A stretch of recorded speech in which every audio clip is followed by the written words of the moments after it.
Welcome, writers, readers, and friends to the Authors Talking Bookish podcast. I'm Donna Norman Carbone, author of All That Is Sacred. And I'm Hope Gibbs, author of Where the Grass Grows Blue. We're two debut writers traditionally published by a small publishing house, bringing to you all the experiences that we as authors learn the hard way, so you don't have to. We'll give you insights from the inception of a book idea to publication and beyond. And along the way, we'll share our love of books from the writer's perspective. Welcome, friends. This is episode 67, and we are delighted to interview an author, Sue William Silverman, who is a memoirist, and we are going to talk to her about writing and her writing process and what else she does in the writing world. I'm Donna Carbone, and I'm joined by Hope Gibbs. Hi, Hope. Hello, Donna. How are you? I'm great. How are you? I'm great. You know, we're almost through March. Spring is kind of here, and just so excited to be interviewing this author, because one of my favorite things with Authors Talking Bookish is the opportunity to get to speak to writers and authors, and I am so excited about this one. Yes, we have not had a guest on to date who has written a memoir, and I love memoir as a genre. Yes, you do. And I just finished one not long ago. It was a Gavin Newsom memoir. So I'm so excited about talking to this author. So let's just bring her on. Okay. Hello, Sue. Hi, how are you? Hi, Sue. Hi. Thank you for being here. Thank you so much for having me. It's really nice to meet you. Yeah, we're excited to talk to you about your collection of essays. And I would like to read your bio to our audience, and then we'll get started. Sounds perfect. Okay. Sue William Silverman is the award-winning author of 5 books of creative nonfiction, including her latest, Selected Misdemeanors, which has been longlisted for the 2026 PEN Diamonstein-Spielvogel Award for the art of the essay, 2 craft books on writing, and 3 poetry collections. Her memoir, Lovesick: One Woman's Journey Through Sexual Addiction, was also made into a Lifetime TV original movie. As a professional speaker and writer, Sue has appeared on many nationally syndicated radio and television programs, including The View and Anderson Cooper 360 on CNN. She is the co-chair of the MFA in Writing Program at Vermont College of Fine Arts. Welcome. Thank you. Thank you. That is quite a list of accolades that you have. Well, thank you. I've been working very hard, so it piles up over the years. Yeah, I know. That's wonderful. Well, I would love to get an overview for those who have not gotten to read, as I said earlier, Selected Misdemeanors. It's a collection of flash essays. Is that correct? That's right. Yeah, there's 71 flash essays, and what flash means is basically just short. Yes. So it's a collection of 71 rather short essays. Yes. Well, could you give us the inspiration? And first off, I have to say I've got the cover up. But for those of you who are watching this on YouTube, I absolutely love this cover. And you've gotten incredible reviews. I love this one. A master essayist, Sue William Silverman, harnesses all of her disposable poetry, photographs, film, and most of all, her luminous and lyrical prose. Talk to us about this book. Sure. What I sort of came to realize, so had already written 2 full-length long memoirs, and also 2 books that are sort of memoir and essay form. And after writing those, first of all, I needed a new challenge. I wanted to try something different. And what I realized is that, when we first tend to think about writing, we think about the big moments of our lives, these big, dramatic things that have happened, or even sort of semi-dramatic, but, illness, love, marriage, divorce, addiction. But then I thought about what about all these smaller moments in our lives, which really take up the majority of our lives? And those seem to sort of get lost in some ways when we're focusing on these big life events. And I thought, oh, I really want to focus on those because they're really very important. And so that's what I did. So it's selected misdemeanors, and just to put you at ease, I've not served jail time, and it's not about being arrested or anything like that. But the misdemeanors that I'm writing about are really more sort of emotional misdemeanors, things, some bad choices that we make. For me, it's been mainly, okay, dangerous man. I mean, emotionally dangerous, stuff like that. And just making some bad choices, bad decisions. And, but they're really all focused on these just smaller moments, between like big divorces or marriages and stuff like that. That sounds fascinating. I know, because I've written a collection of poetry, that when you assemble a collection like that, a lot of thought goes into which one comes first, which one comes second. Did you arrange this thematically or chronologically? What were your thoughts when you were deciding how you were going to Right. present it? Really not chronologically. I find it's more interesting to do it sort of thematically. So, for example, one section is called "How to." So it's sort of like, one of the essays is sort of how to survive your first moments in a rehab setting, and or how does, what happens when some guy breaks up with you, what are the first steps you take? So sort of like how to.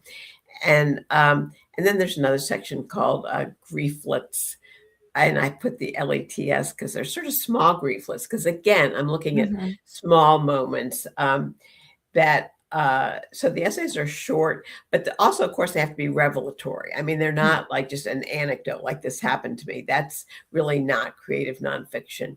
So the each essay is in itself, it's a little tiny thing. Mm. Well, some are paragraphs, some are maybe 6 pages, so within that range.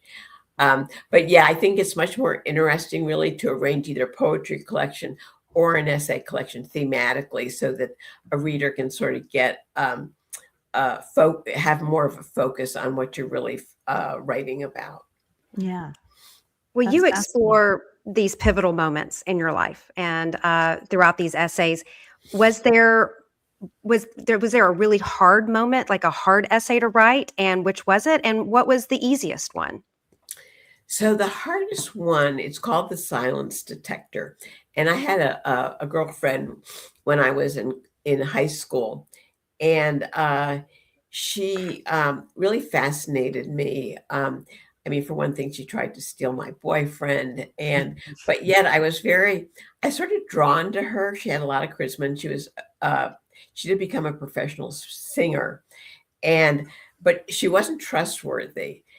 And I hadn't thought about her in years, and I really wanted to go back and look at what was it? Why did I want to be friends with somebody who, I mean, she didn't just steal my boyfriend. She was like stealing everybody's boyfriends. I mean, she was just like on the make.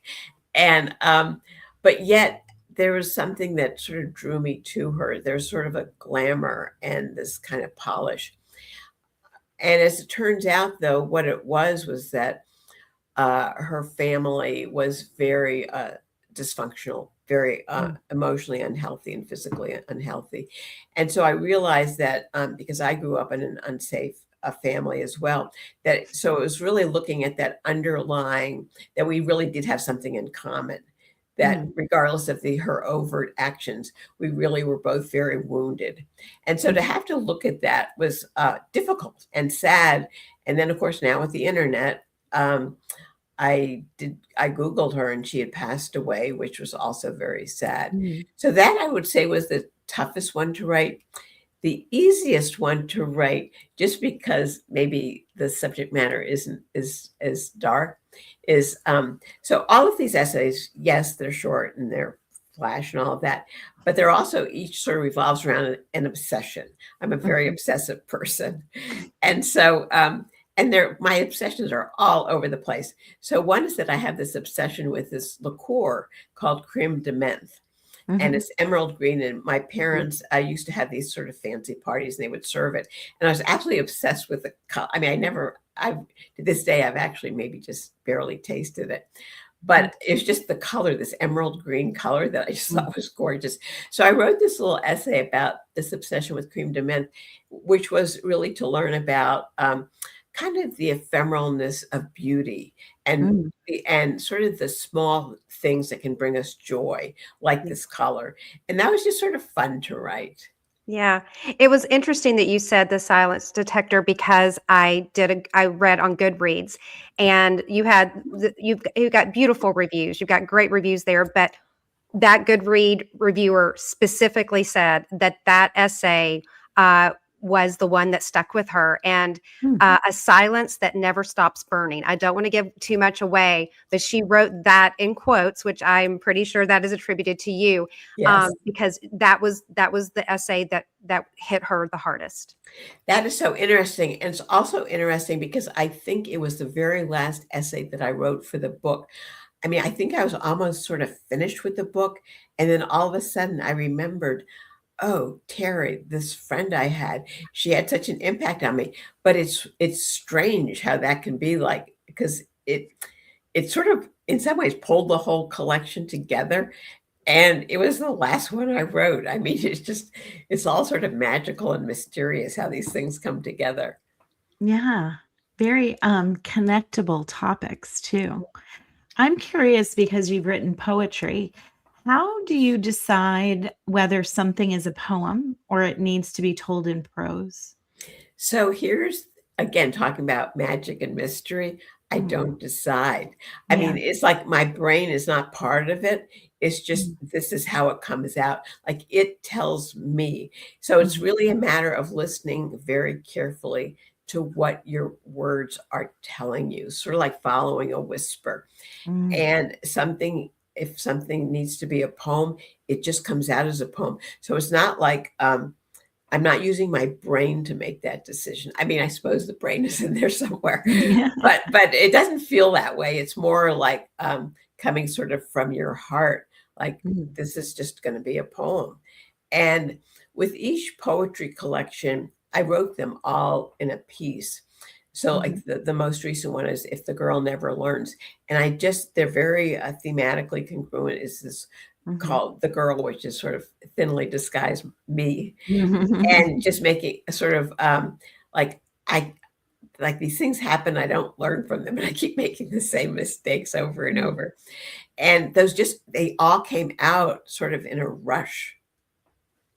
That's very neat. Thank you for sharing that. Yeah. Well, you've written other books. You've written The Lovesick, which I really want to talk to you about that one as well, because that was adapted into a Lifetime movie. And can you talk about your experience with that? Because obviously that's a very personal book, and for it to be have an adaptation.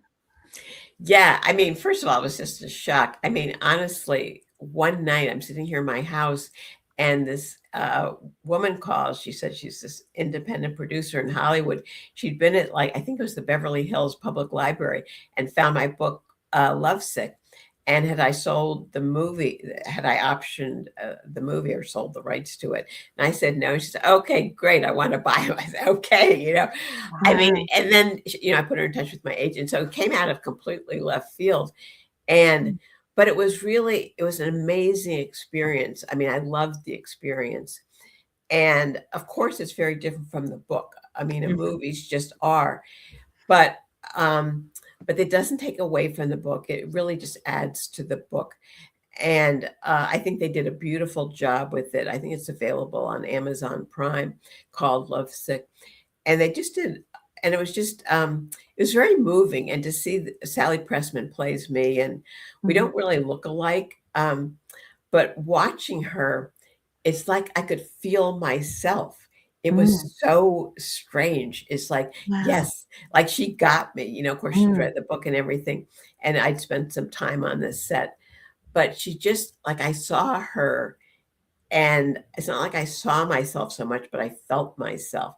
So it was a beautiful experience, and everybody affiliated with the movie, everybody was so nice to me and just saying, we really want, to do a good job. We don't want to mess this up. We really want you to feel proud of it. And I was, I mean, I loved it. And it was also nice as well because it sort of brought the book to a whole new audience, which is always great. So, yeah, so I think that the book maybe focuses a little bit more on the recovery part, and the movie focuses a little bit more on the addiction part. But there is a really good companion to each other. Wow, that is so neat. What an amazing experience. It Especially is. because it's you, because it's you're the character. I know. I mean, it's surreal. I mean, it's Yeah. completely surreal to see somebody and like another actor saying, "Hey, Sue." And Sally Pressman, the actor, said, "Yes." And I say, "Wait, I'm sitting here in my house." I mean, it's complete. It's like an out-of-body experience, but very positive. Yeah. How difficult is it to sell memoir? People keep saying it's difficult, and I have not had any problem. And I think it's just, there are these rumors that sort of fly around the publishing industry, like, oh, novels aren't selling now, and memoirs not. But they are. I mean, everybody's reading them. Everybody's talking about them. Yeah. Look in a bookstore, they're all over the place. So I just do not pay attention to that at all. If you have a book that you want to write, whether it's novel or a memoir, just write it, and you'll find a home for it. There's so many. Yeah, there's so many publishers, and you don't have to just look at the big five in New York City. There are tons of them. My last few books have been published with the University of Nebraska Press, which has this American Live series, which is a wonderful series. So there are all sorts of places to publish. That's great advice. I like to switch gears a little bit and talk about you as a writer. Could you share a little bit of your writing process with us? Because I'm always fascinated, because some people they have strict rules. They are very schedule oriented, or some people just kind of like me, whenever the moment hits. What is your writing process? So before I got published and nobody cared to talk to me about anything, and I had lots of time to write, I had a very strict process. I would get up in the morning and I would just write first thing, and I just would go sort of full tilt, maybe about 5 hours or so. Once I started publishing, and now that I'm also teaching and I'm program co-chair, my department, I wake up every morning, I know there are going to be like 30 emails for me to answer. And so depending, I mean, that is my go-to position is still don't check emails first thing.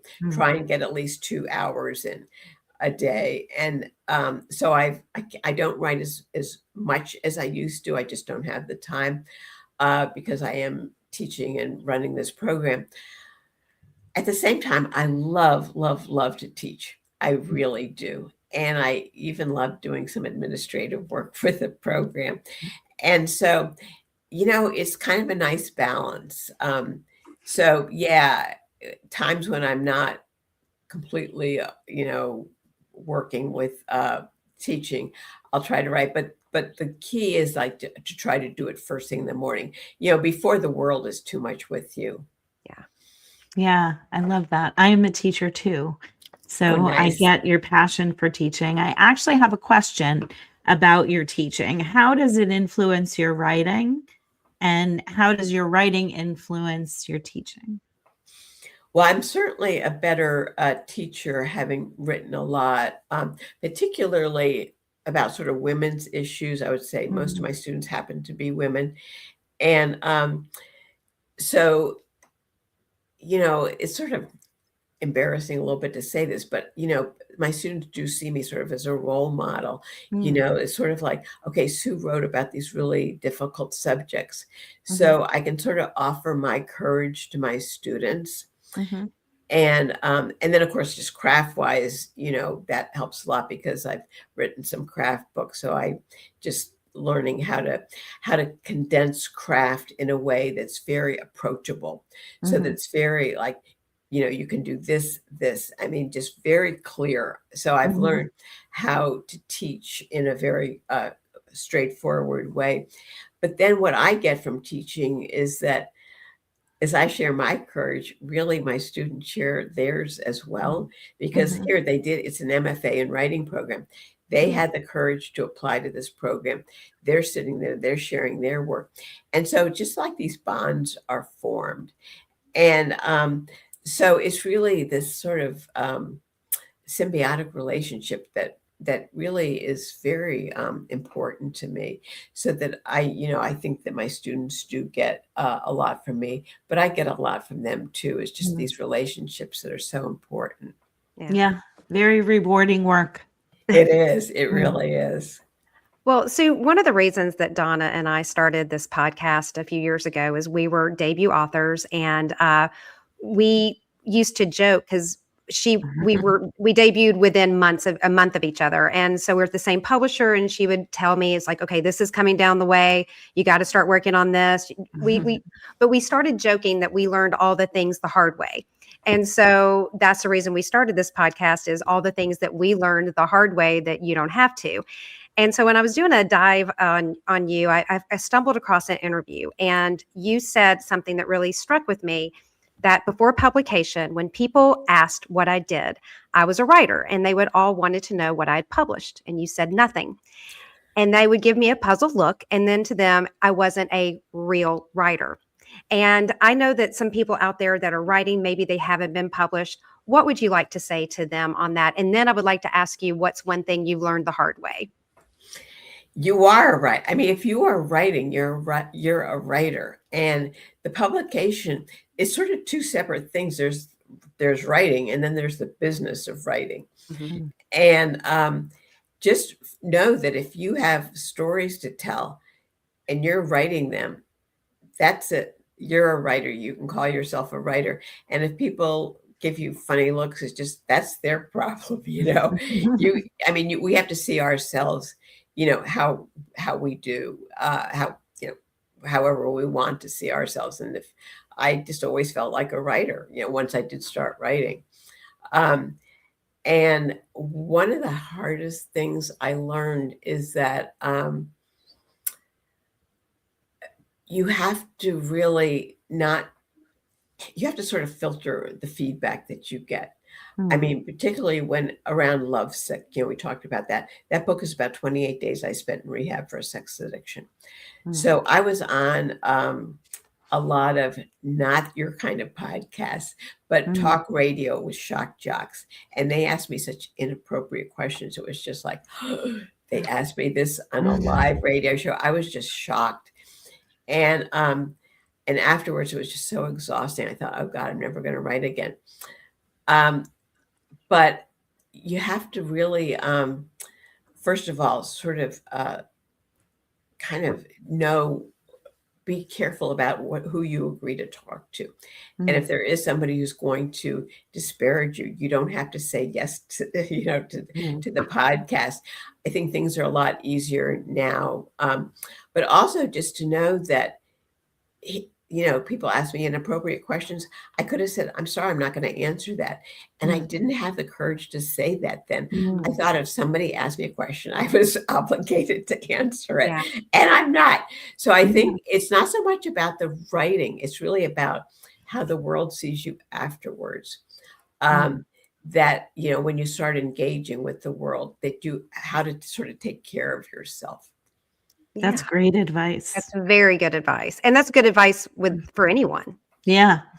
I have one last question for you before we get to our rapid fire questions. Are you working on something now? And if so, can you share a snippet of it? I just started something new, and it's pretty much in the moment right now. And it's kind of how I'm trying to find myself in the midst of some really difficult things that I've sort of observed in the world from COVID sort of on. It's sort of the place of the person, the narrator, which would be me, in a more political arena, and particularly around women's issues and how women can sort of navigate their way through very difficult sort of external things that I just see rampant right now of women sort of losing agency over ourselves, our bodies. So, but I barely maybe written 2 pages. So I know it's going to end up someplace else, but that's what I know right now. It sounds incredible. I can't wait. Yeah, Thank that's you. amazing. And I think very important.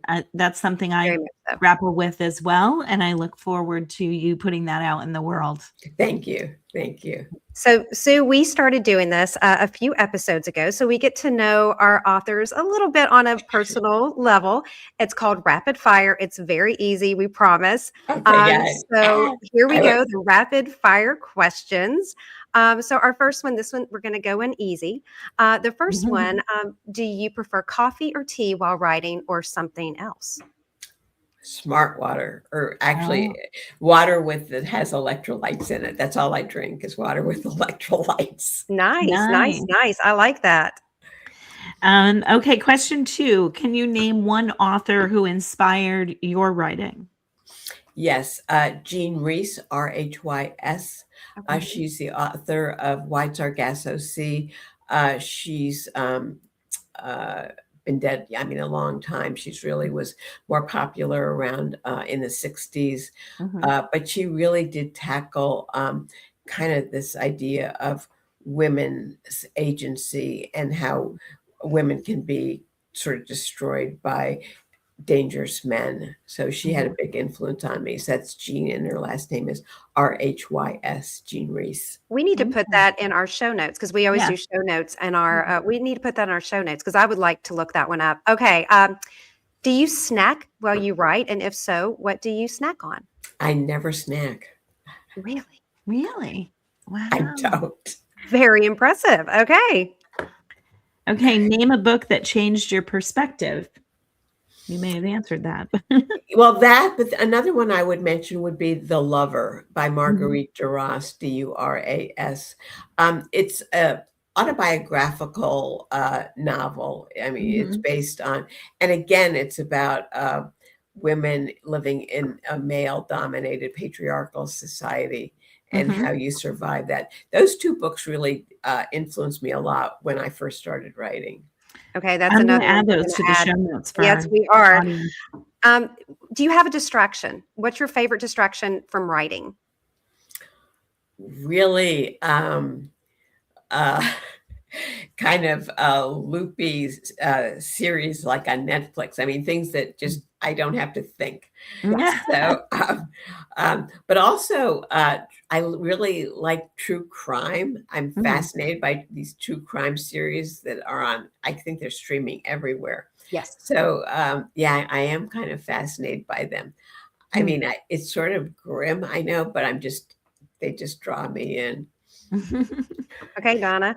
Okay. Do you prefer writing in silence or with some kind of music? Complete silence. If there's any noise outside, I have a white noise machine to block it out. Oh, okay. And finally, do you have a dream vacation spot that inspires you? So I am the world's most boring person. I don't take vacations, and I hate to travel, and I know I don't. I should, and I feel so embarrassed when people say, "Oh, it's, what are you doing for the summer vacation?" I want to stay home. I really just like to be close to home. I haven't always been that way, but honestly, to some degree, it's been since COVID. Like, I don't like to, I'm afraid to leave my house. But I don't know. I just, the airlines are a mess. Yeah, no, I really like to stay home. So those were really some boring answers. No, they're not. I love the fact they that were you like the insightful. silence. Yeah, I like the silence. Well, Sue, we are so thrilled and so honored that you came on our podcast, and we know that our listeners are going to want to follow you. Where can they follow you on social media and your website? Yeah, so my website is my whole name, SueWilliamSilverman.com. And then I'm on Facebook, also Sue William Silverman, and on Instagram, it's Sue William Silverman. So those are the places where I kind of hang out. Oh, Thank you well, so much for being on our show. Well, yes, thank you for having absolutely. me. No, And it's not so nice to meet you. oh, it's so nice to meet Yeah. you. And everyone, you can find us on Spotify, Apple, Amazon, YouTube, Instagram, and on our website where we're going to include those amazing books. I cannot wait to dive into those books. So we'll have those links on there. And real quick, Donna, what can we expect from our next episode? So our next episode, we're talking about brainstorming. We're going to give you some idea generators and some methods. That's going to be fun. And again, Sue, thank you so much. It's a pleasure to get to meet you and getting to know you. Thank you so much. It's been a pleasure meeting both of you as well. Yeah, it's been delightful. And until next time, everyone. Bye. Thank you for joining us today. I'm Hope Gibbs. And I'm Donna Norman Carbone. It's time for you to get to work. We look forward to seeing you in 2 weeks with another tip from your author friends.